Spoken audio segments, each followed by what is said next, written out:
Women are animals with long hair and short ideas. It sounds cruel. It sounds hateful. And yes, it is. But what if behind that sentence was something more than misogyny? What if it came from heartbreak, from a man who felt invisible, rejected, and replaced? This isn't just about women. It's about what happens when love feels like a game and you realize you were never told the rules. Today we go beyond the rage, into the philosophy of Arthur Schopenhauer, and the quiet pain that so many men carry but never say out loud. Arthur Schopenhauer was not a man of comfort. He didn't see the world as a place of peace, joy, or love. He saw it as a battlefield, a constant, grinding war between desire and disappointment. He wasn't interested in fantasy. He wanted to know, why do we suffer? Why do we chase things, people, power, love, only to feel empty when we get them? He believed the answer was something dark, something invisible. He called it the will. Not willpower, not determination, but a blind, relentless force inside all living things. A hunger that never ends. The will is why trees reach for sunlight, why animals fight to survive, why humans fall in love and get destroyed by it. To Schopenhauer, the universe wasn't designed by reason or God or morality. It was built on one brutal law: want. And that wanting is a curse, because to want something means you feel a lack. And once you get what you want, the will just finds something new to crave. The chase never ends, the satisfaction never lasts. Even love, what we call romance, soulmates, forever. Schopenhauer saw as the will's cruelest trick. He said, love is not sacred, it's not spiritual, it's not even real. It's biology, a survival mechanism. You think you chose her, but your DNA made that choice for you. You think you fell in love, but you were pushed by forces you'll never see, never understand. Love, to Schopenhauer, was a trap, a beautiful lie told by nature to keep the species alive, not to make you happy, not to give you peace. That's why he was so bitter. That's why he spoke with venom, not just because he was angry, but because he felt used, played, exposed. And in many ways, he was right. When you understand his philosophy, you begin to see love not as a gift, but as a gamble, one where your heart is on the table and your instincts are making bets behind your back. Schopenhauer wasn't trying to destroy love. He was trying to survive it. Because he knew what most men never say out loud, that sometimes the thing that hurts you most is the thing you thought would save you. Schopenhauer didn't write from a mountain. He wasn't a monk untouched by the world. He wrote from wounds, from quiet rooms, from nights spent alone, from memories that wouldn't let go. His philosophy didn't come from hatred, it came from heartbreak. He was born into a home without warmth, a cold mother who never truly embraced him, a father who died early, some say by suicide.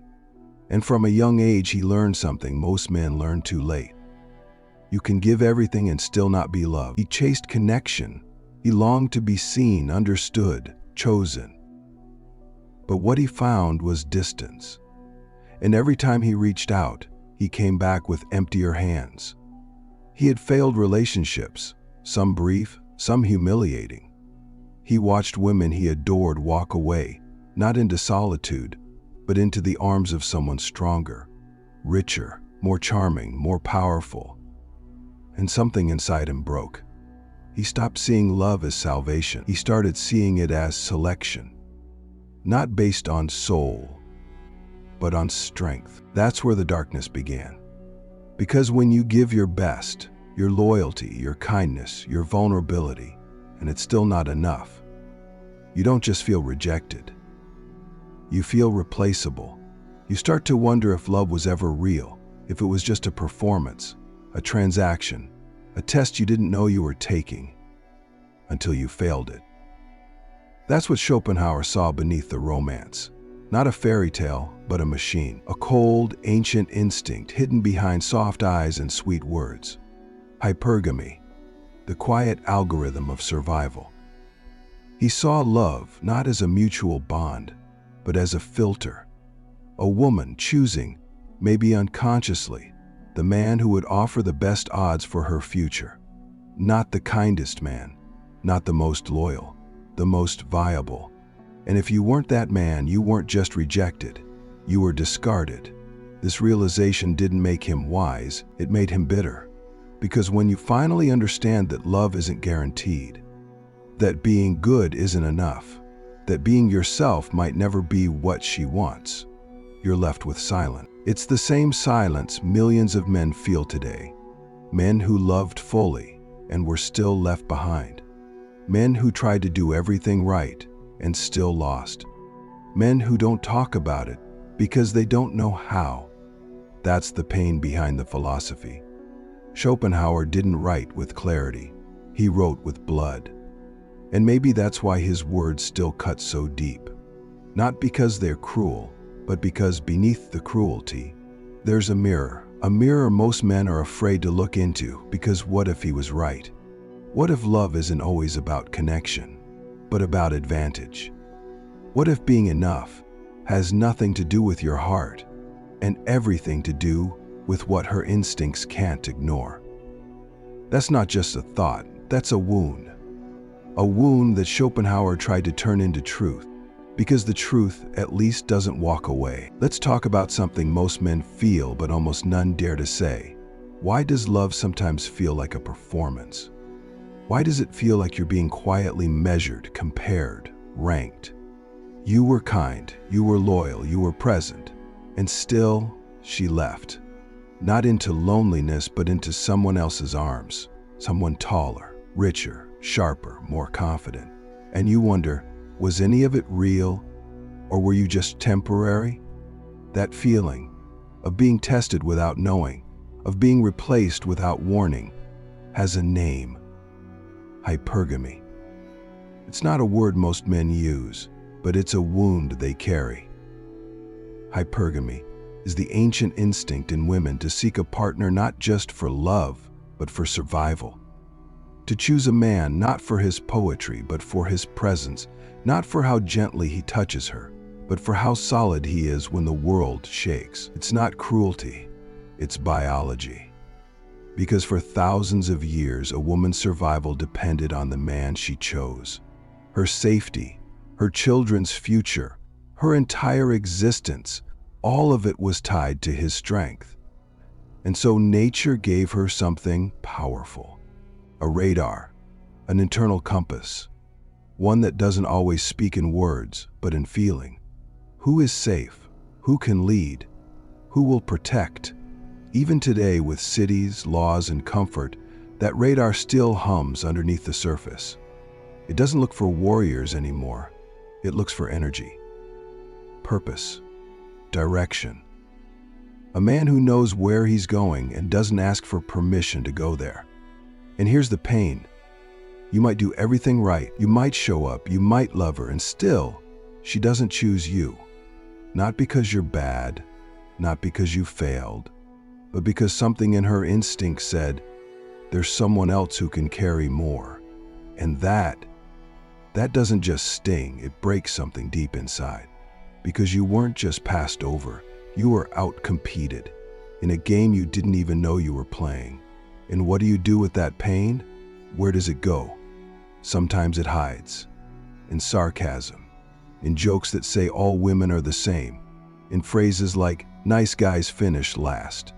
But those words are just armor, thin layers covering something darker, something softer, something that hurts. You gave your best, and it still wasn't enough. You loved and were still left. And no one told you why. Because no one teaches men about this. No one warns you that love might not feel like love, that sometimes it will feel like a test, like a quiet competition, one where charm outshines character, where confidence beats kindness, where edge wins over empathy. And suddenly, you're not falling in love, You're falling into a hierarchy, a ladder you didn't ask to climb, but one you're judged by nonetheless. So what happens next? Some men get angry, some grow bitter, some start chasing status instead of meaning, not to grow, but to be seen. But the truth is, that won't fix the wound. Because the pain didn't come from not being chosen. It came from believing that love was unconditional and finding out it's not always. Schopenhauer knew this. He didn't just study it, he lived it. And when he looked at love, he didn't see magic. He saw instinct, selection, a biological strategy written into flesh. And maybe that's what hurts the most. Not that she left, not even that she replaced you, but that love, this thing we're taught to believe in, this thing we're told is pure and beautiful, might not be what we thought it was. And once you see that, you don't unsee it. You carry it quietly, heavily. And for many men, that's where the story ends.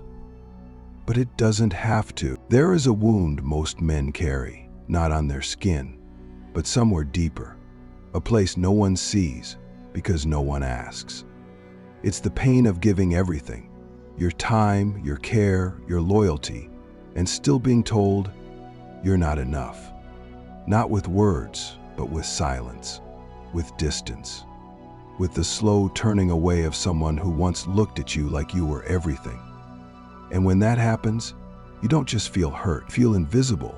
But men are told not to talk about this, not to feel it, not to show it. They're told to be strong, to man up, to move on. So they bury it. That rejection, buried. That heartbreak, buried. That feeling of being replaced, unseen, forgotten, buried. And here's the lie they start to believe. If no one sees your pain, maybe it doesn't exist. Maybe it shouldn't exist. But pain doesn't disappear just because you don't speak it. It mutates. It changes shape. It becomes the dry sarcasm, the cold distance, the quiet bitterness, the mocking laughter when someone says love always wins. And that bitterness, it needs somewhere to live. So it moves online, into comment sections, into forums, into groups where men say women only care about money, nice guys always lose. Love is just a scam, and at first it feels good. You feel seen, understood. You find others who carry the same silence. But over time, those spaces don't heal you. They harden you. They teach you not how to grow, but how to blame. Not how to become whole, but how to build armor. And blame is a tempting poison because it feels like control. It gives you a villain, a reason, a target for your pain. But it doesn't take the pain away. It just gives it a mask. Because if you dig beneath the anger, beneath the means, the jokes, the cold detachment, you won't find hate. You'll find grief. The grief of a man who just wanted to be enough, to be chosen, to matter. The grief of someone who played by the rules and still lost the game. And now wonders if the game was ever real to begin with. So what do you do with that kind of pain? You have two choices. You can let it harden you, turn you into stone, numb, detached, distant. The kind of man who never trusts again, who never loves again, who builds walls so high even he can't see over them. Or you can face it, you can speak it, if only to yourself. You can admit, I was hurt, I was replaced, I felt like I wasn't enough. And in that honesty, you begin something rare, something sacred. You begin to heal, not by erasing the pain, not by pretending it didn't happen, but by refusing to let it define you, because silence doesn't make you strong. Silence makes you silent, and strength, true strength, comes from truth. The truth that yes, you were wounded, but no, you are not broken. That yes, someone walked away, but no, they didn't take your worth with them. The world will not give you a space to grieve, so you must carve one yourself. And in that space, not of noise but of clarity, you get to choose. Will you let the pain make you bitter, or will you let it make you better? There is a turning point in every man's life. a quiet, invisible threshold, where pain becomes choice. Not the pain of a single heartbreak, but the accumulation of being overlooked, of being good but never wanted, present but never chosen. And that pain doesn't announce itself. It creeps in. One unanswered text at a time, one cold shoulder, one memory that won't stop replaying, until you begin to think, maybe I'm just not enough. Maybe I was never meant to win. That's when bitterness begins. And bitterness feels like power at first. It gives you words, gives you a shield, gives you a narrative. Women don't want good men. Love is a lie. I'll never trust again. And that shield? It protects you, but it also traps you. Because behind every bitter man is a grieving boy. A boy who opened his heart and was told, "That's not what I'm looking for." So what do? You start performing. You sharpen your edges. You hide your softness. You trade honesty for strategy. And soon, your life isn't about growth. It's about being seen, being impressive, being chosen by someone who once wouldn't even look twice. But that's not power. That's still pain, just dressed in new clothes. Because power doesn't come from proving someone wrong. It doesn't come from revenge. It doesn't come from pretending not to care. True power comes from turning inward, from asking yourself, what if I stopped chasing? What if I stopped performing? What if I stopped needing to be chosen and chose myself instead? That shift, it's small, but it changes everything. You go from begging for approval to building self-respect, from obsessing over her attention to directing your own energy inward. You stop asking, why wasn't I enough for her, and start asking, why haven't I been enough for myself? That's the question most men never ask, because it hurts, because it forces you to admit you abandoned you silenced your own voice, you put your worth in someone else's hands, and when they dropped it, you shattered. But here's the truth. You don't have to stay shattered. You don't have to stay bitter. Bitterness is a cage that looks like armor. But power, real, grounded, unshakable power, that's freedom. It's waking up and living with purpose. Not to impress, not to win her back, not to prove your ex wrong, but because you finally understand that your life is your responsibility. Your growth is your obligation, and your worth is not negotiable. You stop competing with other men. You start competing with the man you were yesterday. You stop asking for love to heal you and start using love, real love, self-love, as fuel. That's when people start to notice, not because you're louder, but because you're clearer, still, unshaken. And the irony? The moment you no longer need to be chosen is the moment you become magnetic, not because you chased, but because you became. So ask yourself, who am I becoming when no one's watching? Who am I when love doesn't arrive? When the door doesn't open? When the phone doesn't ring? That's your power. That's your path. And no one can give it to you. You must walk it. You must build it, not with bitterness, but with intention, with strength, with the decision that says, I will not stay small because someone else couldn't see my value. I will rise because I can. I will rise because I must. There comes a moment, after the bitterness, after the blame, after the silence, when you're left alone with one question: now what? The pain didn't fix you. The anger didn't free you. The chasing didn't bring her back. And even if it did, you know it wouldn't heal you, because you were never just chasing her. You were chasing yourself. The version of you that felt worthy, valuable, whole. And somewhere along the way, you forgot something important. You don't earn worth, you remember it.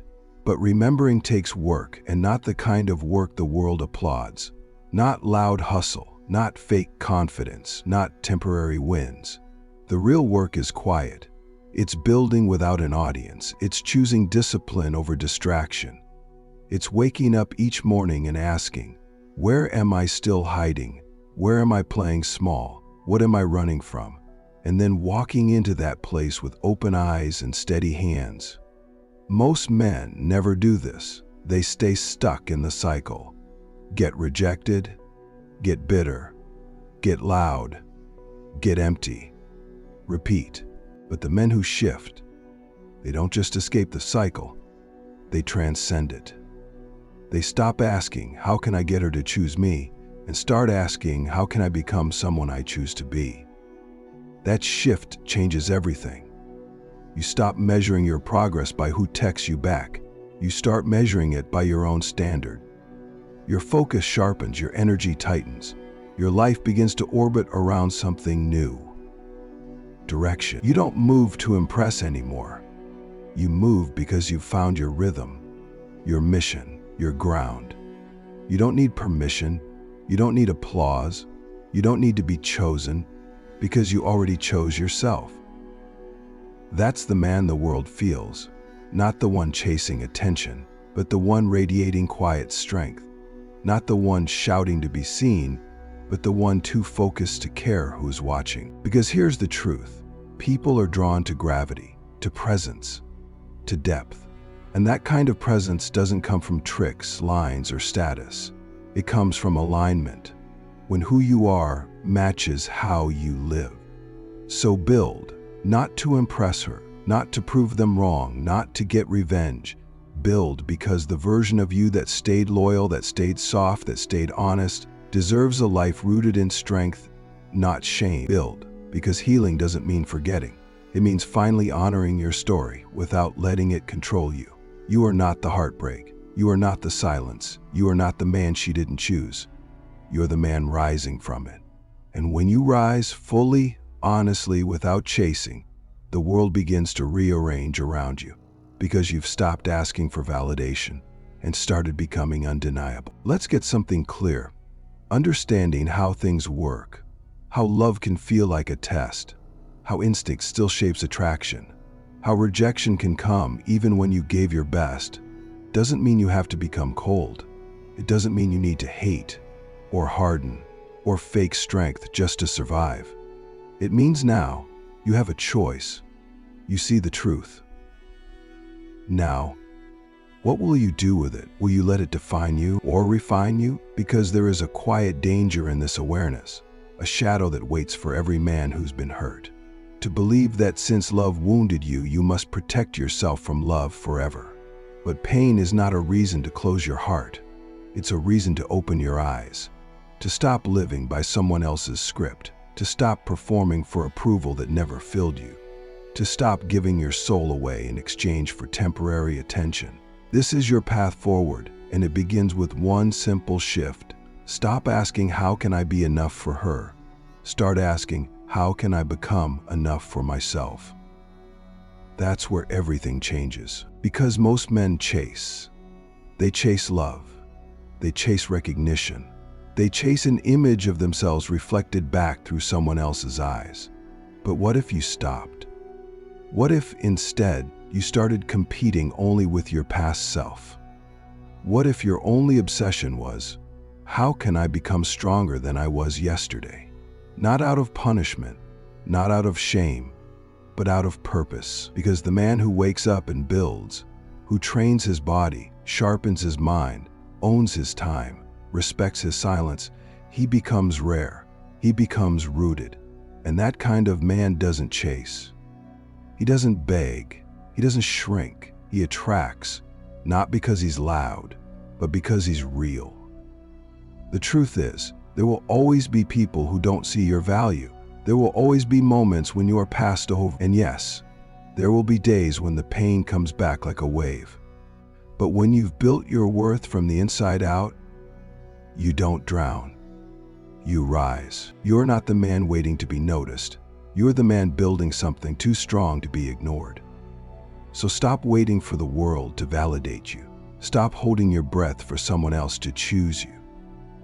You are not a placeholder. You are not a runner-up. You are not half of a whole. You are already whole. And the sooner you accept that, the sooner you stop outsourcing your power, the more your life begins to shift. Not overnight, not dramatically, but daily, quietly, powerfully. You become more honest, more focused, more grounded. You no longer chase peace, you create it. And when love comes again, and it will, you'll meet it from strength, not from need, not from fear, not from the desperate ache to be seen, but from a place of fullness. And if it stays, you'll build together. And if it leaves, you'll remain whole. Because you are no longer the man who waits to be chosen. You are the man who chooses. And that is the path forward. Let's be honest. You're going to get rejected, not just in love, but in life, in friendships, in jobs, in dreams you gave your whole heart to. You will be overlooked. You will be misunderstood. You will be passed by. Sometimes, the person you gave everything to will choose someone else. Sometimes, they'll leave and never even tell you why. And yes, it will hurt. It will sting. It will make you question your worth, your path, your very self. But here's what matters most. It won't break you. Not anymore. Because now, you've begun to build something stronger. Not outside, but inside. Not for them, but for you. You've stopped tying your value to who stays. You've stopped building your identity on who chooses you. And instead, you've chosen yourself. You've chosen to train when no one's watching, to show up when no one's clapping, to grow in silence, to rise in solitude. And that kind of man, he's unshakable. Because his foundation is not built on someone else's validation. It's built on discipline, on direction, on truth. So when someone leaves, you let them go. Not with hatred, not with desperation, but with peace. Because you finally understand your worth was never theirs to measure. It was never theirs to hold. You were always enough. You just forgot for a while. Schopenhauer warned us. Love can hurt, and when it's blind, it can destroy. But nature also gave you something else. The ability to grow, to adapt, to choose. You can take that pain and let it rot inside you, or you can turn it into fire. Turn heartbreak into discipline. Turn rejection into clarity. Turn silence into presence. Turn loneliness into power. Because your story is not over, it's just beginning. So don't beg, don't chase, don't collapse. Build. Build your body. Build your mind. Build your mission. Build your life, not to be loved, but to love being alive. Because when you live from that place, everything changes. You stop asking who will choose you and start choosing what's true. You stop trying to be enough for someone else and start becoming proud of the man you see in the mirror. And one day, when someone walks into your life, they won't complete you. They'll complement the masterpiece you've already become. So here's what I'll leave you with. Don't beg, don't chase, don't shrink. Grow, lead, rise. Because once you know who you are, no rejection, no failure, no lost love can make you feel like you're not enough. You already are. Now live like it.